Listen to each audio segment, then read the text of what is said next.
କଥା ହେଉଛି କ'ଣ କି କଂଗ୍ରେସ ଏ ଭିତରେ ଟିକେ ଟିକେ ସୁଧୁରି ଆସୁଥିଲା ବୋଲି ଯାହା ଅନୁଭୂତ ହେଉଥିଲା।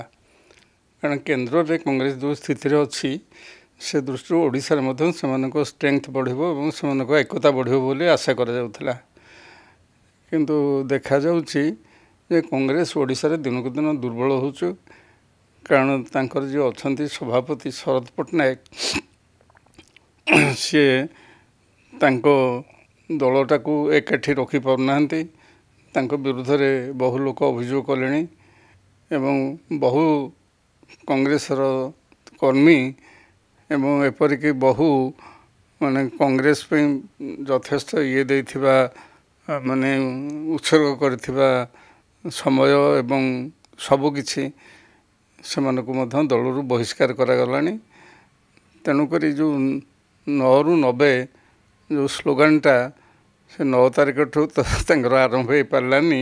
ତାଙ୍କର ଦଳକୁ ପୁନର୍ଜୀବିତ କରାଇବାର ପର୍ବ ସେଇଟା ଆରମ୍ଭ ହେଲା 13ରେ ଏବଂ 13 ପରେ ମଧ୍ୟ କଂଗ୍ରେସକୁ ପୁନର୍ଜୀବିତ କରିବା ପାଇଁ ଓଡ଼ିଶାରେ ଆଟଲିଷ୍ଟ କିଛି ଷ୍ଟେପ୍ ନିଆଯାଉନି। ବରଂ କଂଗ୍ରେସକୁ ଦୁର୍ବଳ କରିବା ପାଇଁ ଅଧିକ ଦୁର୍ବଳ କରିବା ପାଇଁ ଓଡ଼ିଶାରେ ବର୍ତ୍ତମାନ ସସ୍ପେନ୍ସନ୍ ଓ ବହିଷ୍କାର ପର୍ବ ଚାଲିଛି। ଯେଉଁମାନେ ଦଳ ବିରୁଦ୍ଧରେ ନୁହଁ, ଯେଉଁମାନେ ଶରଦ ପଟ୍ଟନାୟକଙ୍କ ନେତୃତ୍ୱ ବିରୁଦ୍ଧରେ ଅଭିଯୋଗ କରୁଛନ୍ତି କି ସ୍ୱର ଉତ୍ତୋଳନ କରୁଛନ୍ତି ସେମାନଙ୍କୁ ଦଳରୁ ବହିଷ୍କାର କରାଯାଉଛି। ଏବଂ ଏ ଭିତରେ ଶରଦ ପଟ୍ଟନାୟକଙ୍କ ଉପରେ କାଳିମାଡ଼ ହୋଇଥିଲା। ସେ କାଳିମାଡ଼ ସହିତ ସମ୍ପୃକ୍ତ ବୋଲି ଯେଉଁମାନଙ୍କୁ ସନ୍ଦେହ କରାଗଲା ସେମାନଙ୍କୁ ମଧ୍ୟ ଶ୍ରୀ ପଟ୍ଟନାୟକ ଦଳରୁ ବହିଷ୍କାର କଲେ ଏବଂ ବର୍ତ୍ତମାନ ପର୍ଯ୍ୟନ୍ତ ବି ବହିଷ୍କାର ପର୍ବ ଚାଲିଛି।